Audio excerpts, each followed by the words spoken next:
I'm Joel Green, and welcome to Curiosity Quest Goes Green, the show that continues to explore what you, the viewer, are curious about. Well, today, our quest letter came to us from Eileen in Southern California. And Eileen wrote, "Dear Joel, I would like you to do a show teaching me all about fake grass and why people put it on their lawns like my neighbor." Well, Eileen, because of you, we've made our way all the way out here to Dadeville, Alabama, where our journey begins learning about a grass that's a different kind of green. So let's get started on today's Curiosity Quest Goes Green.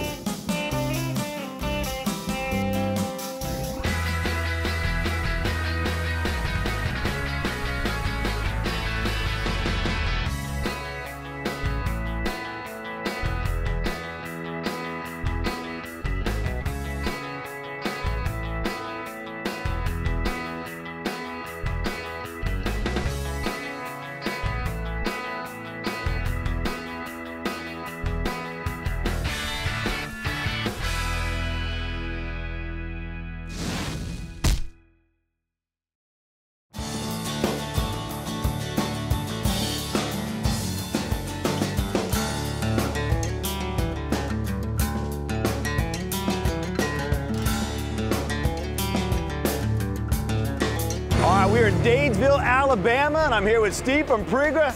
How's it going, man? It's going great. How are you doing today? Nice to have you. Great. Well, tell us a little bit about Pregra. Well, Pregra is a synthetic turf company that was brought to bring all the new technology that's been in the athletic playing field business forever and bring that to the residential end user. That's interesting because in doing some research for the show, you guys not only make it for big sport stadiums, these fields, but you make them for our backyards now too. That's right. We make a product that is designed specifically for homeowners, for cities, parks and recs, those type of things that's more user-friendly and more realistic looking. We have a big process in front of us, right? This is a huge process. There's a lot of steps. What are we going to be seeing? Today you're going to see, well, you're going to start off with packages or resin that's brought in rail cars, and it's going to be mixed with color concentrate or a master batch. And then that's going to ultimately turn into a yarn system. This is a polyolefin yarn system right here. I'm sorry, what? It's a polyolefin yarn system. In other words, that's a yarn system that uses all polyolefin-based components. It's 100% recyclable. Nothing goes in the air when it's manufactured, and nothing goes in the ground. Oh my goodness, we got a lot of work ahead of us. We got a lot.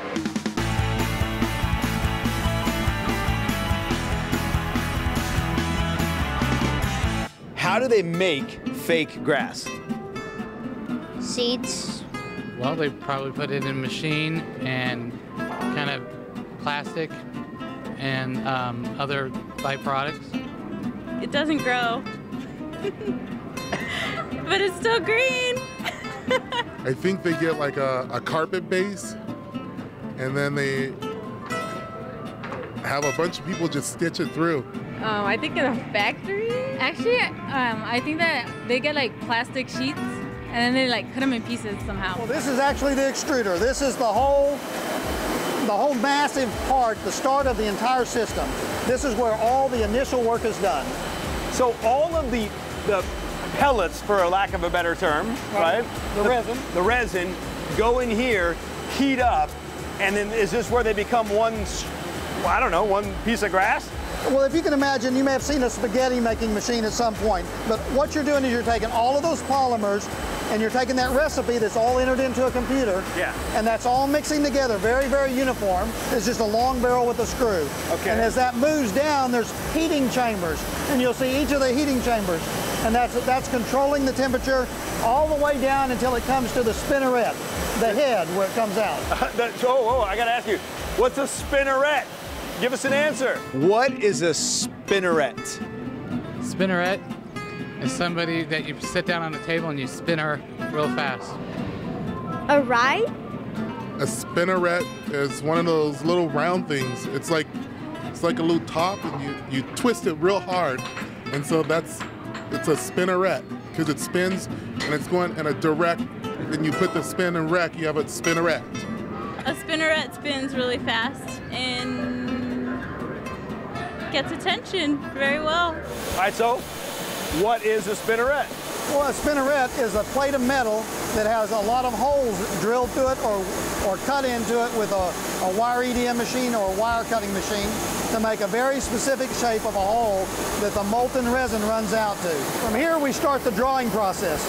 And what we're doing by drawing it is we're stretching it. So you'll notice that these wheels right here are turning much slower than the ones downstream. And what that does is you're making it have more tenacity by stretching it, just like a piece of taffy. So it starts off like this and then goes like this, That's right. but gets longer and longer and longer. That's exactly it. Catching on here. Fun fact, fun fact, fun fact. Here's your fun fact. Homeowners use up to 10 times more toxic chemicals per acre than farmers. The piano strings are thinner. They're thinner and longer, and they're moving faster. Oh yeah, they are. I just realized that. Woo, yeah, look at that. That's cooking.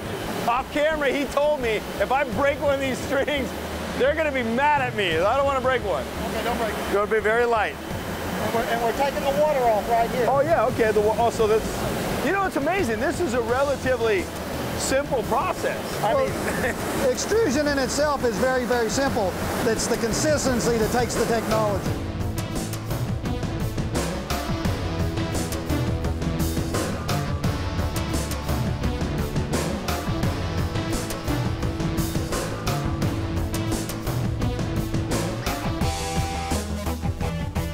you're going to be amazed at how I can play the harp.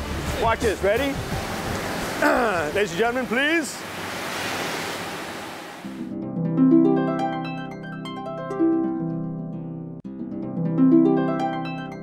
How about rock and roll? He can't handle that. We got to stop.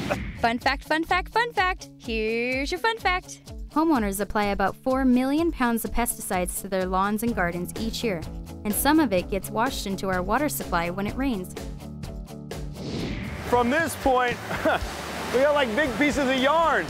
Right, what's happening here, it's taking all those ends, and there may be 100 ends or 120 ends, and now it's starting to divide it up into the number of ends that you want on each package.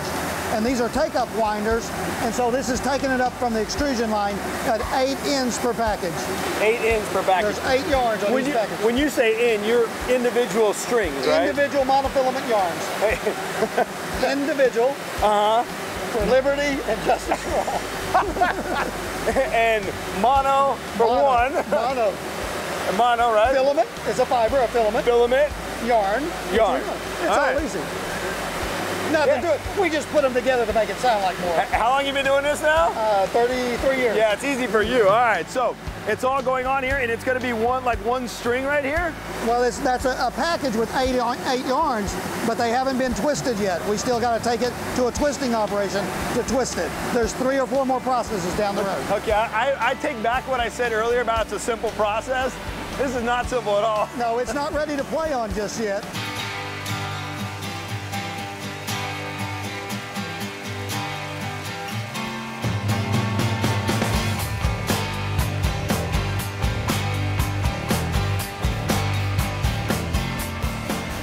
All right, so you've had me bring all these big old spindles of yarn over here, huh? Right, that's all the straight yarn, right off the extruder. Right off the extruder. Now, so what are we doing with it here? Well, now what we're going to do is take these straight yarns that are 8 to an end, and we're going to bundle them together by twisting them. So we're going to twist this yarn on the twister so we can then process it through the tufting process at the next step. If you try to run these through a needle, it'd be very difficult to get all 8 of them through there. But if you twist them together, it's very easy to get them through the needle and through the processing. Okay. All right. So what is it doing then? Well, this is a ring twister, and so this is going around and it's putting a twist. This is putting 36 twists per meter on this yarn. Can I touch that? You can touch it a little bit. Just a little bit. A little bit. You want to touch everything. I do want to touch everything. Wow, that's going really fast. And then that tells you how many meters are on that cone. And that this will automatically stop and then automatically doff. It'll take it off all by itself. So at this point, is this ready to be grass? That's not ready to be grass. This is ready to be grass. This is ready. This is ready to go right on the tufting machine. The tufting. We're going to see this tufting machine. We're going to see this tufting. It's a huge sewing machine. What does it mean to texturize the yarn? Spin it. To make the yarn into a design. It could look like a worm. Weave it together or something? start patting it so when it's warm, so when you needle it through, it's texturized, so it has its own texture. To play with it and touch it. You know, like if you twist it and all that stuff, that would be textured. I think that would be textured.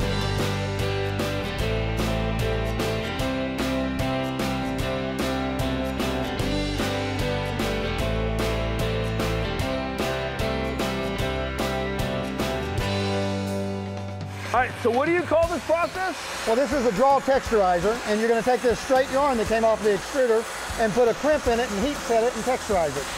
So you call this texturizing the yarn? This is texturizing a yarn. So this is obviously very smooth. That's the straight yarn. This is the texturized yarn. Feel how light that is now. Oh, wow. Oh, my goodness. So this is like half of this. This one will make 4 or 5 of those. Wow. So that's really light because it's all texturized and very bulky. Now, how is it doing that? It's going through, it's coming across in the straight yarn. It's getting stretched between the 2 draw rollers. And then all the work is done right in this very little piece. And there's more yarn going in than coming out, and it's being heat set in there. Fun fact, fun fact, fun fact. Here's your fun fact. The EPA estimates that yard waste accounts for 18% of the refuse that we historically have dumped into the landfills.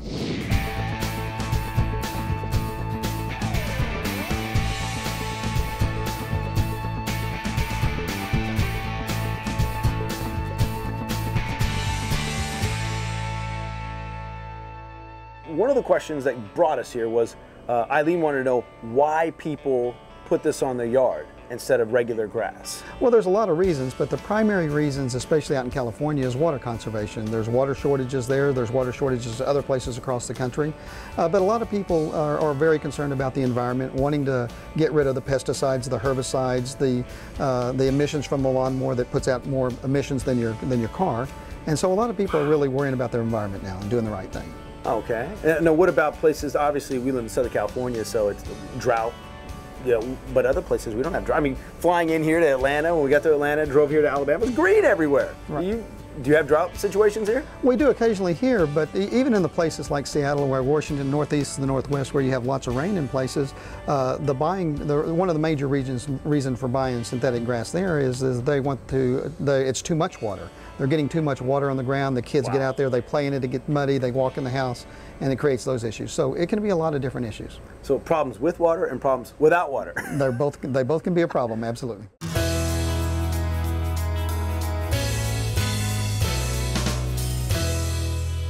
All right, so we've made synthetic grass strings. We haven't made the grass yet. Nope, we've only made the yarn. Only made the yarn, and whatever we haven't used, we've thrown back in the recycling process here at the plant. And now we're moving to Georgia?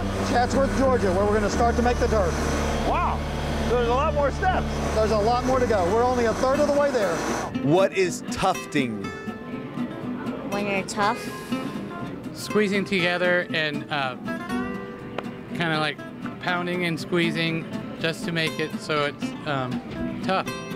It's not easy. It's difficult, but fun. Tufting is one of those Greek words. It comes from Greek, from like tough and "ing," and you put them together and you have tuffing. But I think what it really means is like a really big tough guy. He's tuffing. It's a Greek word. Like you? Yeah, like me, yeah. Preparing the soil for grass, to grow grass or grow anything. Flowers, plants, trees, whatever. Oh my. All right, so we moved from Alabama to Chatsworth, Georgia. We're gonna learn all about tufting. Steve, what is tufting? Well, tufting is the process in which you take the yarn that we brought down from Alabama and start sewing it into a fabric to make it the artificial grass. So it's a sewing. It's a sewing process. We're going to take these yarns, we're going to run them through a needle. It's going to go down through a tufting machine, back up, and it's going to cut the bottom side and make a loop, take that loop and make a cut into it and make it an artificial grass carpet. All right. So let's go tufting. Let's go. We're going to do some tufting now. Let's tuft.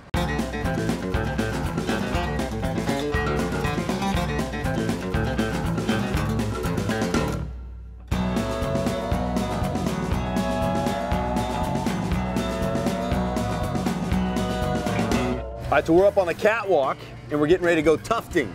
You're going to do some tufting right now. It just sounds so cool, you know, on a catwalk, tufting. It is cool.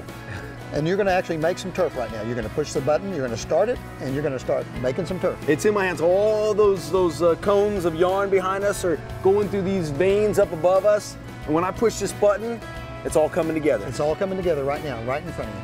All right, ready? You've got to watch the yarn. I have to watch the yarn. You're Okay, ready. Okay, so I've seen him stop and start this quite a few times. What am I looking for in order to stop it? You're going to push the stop button, or you're going to pull this top cable up here, and that's going to stop it. Okay, and so if I just see something hanging, you need to push the stop button. That's right. And then we'll do a mend. And then we'll do a mend. We. Okay, here we go. Keep holding it. Don't let it. Oh. Wow, that's fast. You're making turf. You're making grass. Yeah, I'm making grass. Look at the lawn going like this. This is real. This is real grass you're making. This is real grass I'm making. That's it. That's what you're making right now. So look at that. It's perfect. We have no stops on my watch. You're doing a great job. Pay attention. I'm paying attention. I'm looking for problems. I don't like that. We're good. We're good. Oh, we're good. That's okay. You're still going through. Good. Wow, look at this. No problems is really good. You're really good at this, aren't you? I'm awesome. Uh-oh. I didn't do it. I didn't do it. I didn't do it. Who shut it off? Uh-oh. Backside. Oh, okay. They have a problem on the backside, which means it wasn't my problem, right? Oh, it was. She said, yes, it is. Is that good? That's good. All right. Woo! Fantastic. Yeah. So I fixed my problem. Oh, there we go. We should cut that off. I fixed my problem. Now I got to go check it on the other side, right? Well, you got to do the cut side on the other side. Cut you got side to cut it. Go around. Well, it's a good thing you're not a barber, but you're getting there. Thanks, man. That looks pretty good. Do you need a haircut, No, Jim? you're looking good. You're looking good. All right, see, I'm getting there. Look at that. And it looks like this. Now that really looks real. Yeah. I was going to say, the synthetic grass looks almost ready to go. It's perfect. That's very good. Perfect. Absolutely. All right, so we're looking at what, the finishing run? Yes, this is the coater, and we're going to do the. We're going to put the urethane on the back and make the finished carpet here. So when we put it through the tufting machine, there was nothing on the back of it to hold these in, right? Right. It came over in gray goods. Then it's so there's nothing on the back. You see, you can just pull those tufts out. If you just take one and pull it out, it comes right out. I ruined it? No, you didn't ruin it. It's still good. All right. But what we're going to do is we're going to put a coating to hold all those tufts in place. All right, so we're watching it being coated here. This is the coating. This is the actual applicator where you have the doctor bar, the bed plate, and the polyurethane coming up and being secreted on there, just like a big, huge squeegee. It's just going back and forth here, too. That's cool. It's just laying out a line of urethane, and then the doctor bar, which is on top, it acts like the squeegee, and the bed plate underneath. The distance between those two is very accurate and very uniform, and that way you're always putting the exact amount of urethane on all the carpet. You just want me to continue to roll this here? Continue to roll. This is the end of the process. This is where we roll it up after it's all gone through the back end of the oven. It's been perforated, and now we're ready for the rolls. Good job. Yeah, I'm gonna stop here. Good time to stop. All right, so it's been perforated. So what's the perforation? The perforation is putting holes on a 2 1/4 inch centers so the water can run through the process. So when you have the turf laid out and it rains, the water goes through it vertically. Now, why does it, I see this flame going through. Why is it doing that? That's the perforation. That's what that is doing, is that's heating some spikes, and that's poking through the turf, and it's cauterizing it. It's melting it around the hole so it doesn't come unraveled there, or it doesn't lose tufts there. Oh, okay. Like at the end of a rope, when you burn the end of the rope so it doesn't come undone. That's what it's doing. Well, after it's perforated, then it comes back, it goes through the quality control area. It goes to a place where you can both view the back of the turf and the front of the turf. And this front of the turf is where it's all laid out so you can visually look at it, inspect it, occasionally turf surf it, and then it rolls up. So I'm going to turf surf is what you're saying, right? You're going to turf surf. We're going to teach you about turf surfing. You want to know what turf surfing is?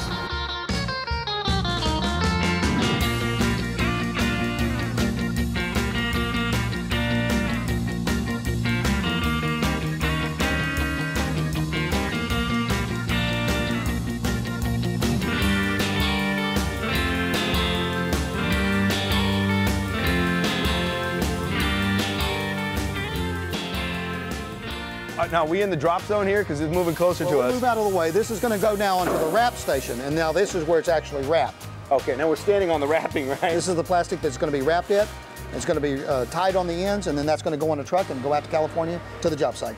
We're going back to California. We started in California, went to Daytonville, Alabama, Chatsworth, Georgia, and now back to California? Absolutely. That's where we're going. Let's go. I'll see you in your blue jeans. All right, let's go. What is synthetic grass? It's green.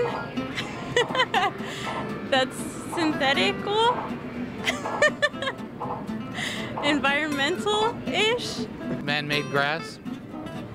That's that green stuff that you see on the football field, I think. Fake grass. Is pokey?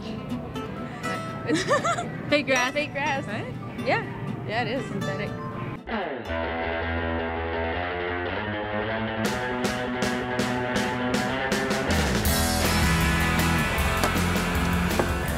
All right, we made it. All the way from Georgia. Nice to see you. You made it. We made it. All right, now, we brought it with us. We did all that work back there, and now what are we gonna do? Well, that's actually the turf you made, and now we're gonna unload this and we're gonna start installing this yard right here. Now, it's crazy because we came from Georgia where it was really cold. Right. And it's raining on us here in California. You brought the rain with you. No, you brought it with you. No, I was following you. You brought the rain. All right. So we're installing it here, huh? We're gonna install it right here. We're gonna start digging. I'm gonna introduce you to Jason right now. All right, let's do it. Fun fact, fun fact, fun fact. Here's your fun fact. Grass clippings dumped into storm drains and creek banks are a major cause of water pollution.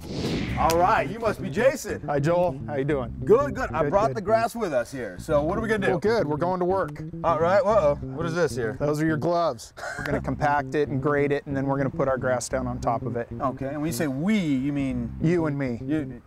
I'm going to supervise, you're going to dig. I saw it. Wow. All right. Okay.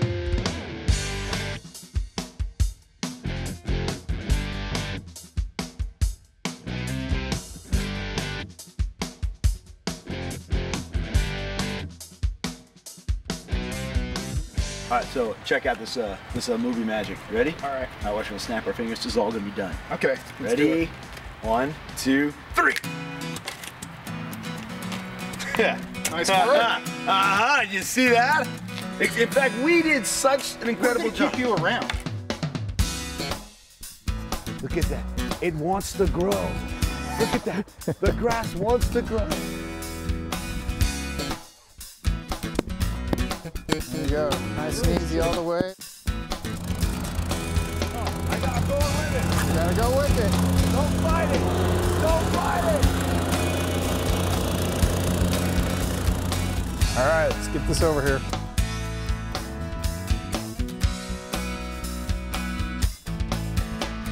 Now we try and keep the waste at a minimum, so we want to overlap by just a couple inches. Okay. All the way around the edge.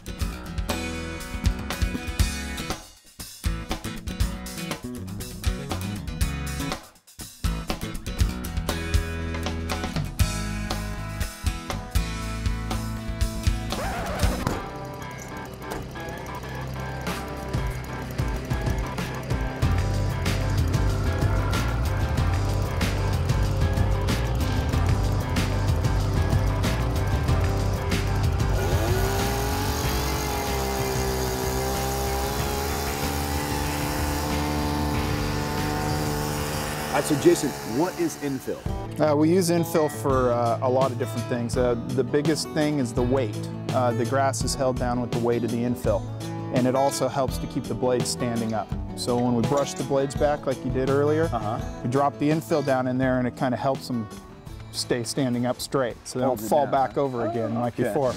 It's amazing. It's gorgeous. You did an unbelievable job. I mean, we took this from start to finish. You went from resin through tufting, through coating, through shipping, through pulling it off the truck, installing it, digging. You did it all. I did it all. I did it all. No, that's not really true. There's a lot of people watching me as I installed it. No, you know what? This looks great. I mean, really, like you said, we took it from start to finish, and it looks really good. It looks real. It looks like real grass. It looks 100% natural. All right, so now, where could the everyday people, I mean, where can I go to get this lawn if I wanted to put it in my lawn, or where could their parents go if they wanted to have their parents installed in their lawns? Well, it's no longer just for the stadiums, like you say. This is a product that everybody can have. You can get it at Armstrong Garden Centers. You can go to Costco and get it. We have a network of qualified Prieger pros like Jason that you met that can do a professional job and install it yourself. You can do it yourself type models. There's a lot of different things you can do. Wait a minute, you can, I mean, obviously I did install this myself. Well, this is one a little bit larger. You wouldn't want to do this type of job yourself, but a smaller area you can do it a do-it-yourselfer. This one is where you'd want to call in a Prieger pro and have it done right. Absolutely.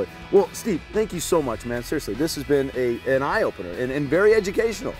Well, it's nice to have had you here. It's nice that you went through Alabama and Georgia and saw every single aspect of this, from resin all the way to the beautiful finished yarn. This is truly the most traveled show we've ever done. East Coast to West Coast. Well, I want to thank Steve at Prieger, Jason at Always Green, and everyone involved in helping us create and make this beautiful synthetic lawn. I especially want to thank you, Eileen, for sending us on today's Curiosity Quest Goes Green. Now, if there's something that you're curious about, you gotta let me know. Go to kvcr.org, click on the Curiosity Quest link, and simply tell me what you're curious about. And it could be your thoughts that send us on our next green adventure. Now remember, this is our planet, and it's our responsibility to take care of it. So I'm curious, have you gone green? I'm Joel Green, and I'll see you next time.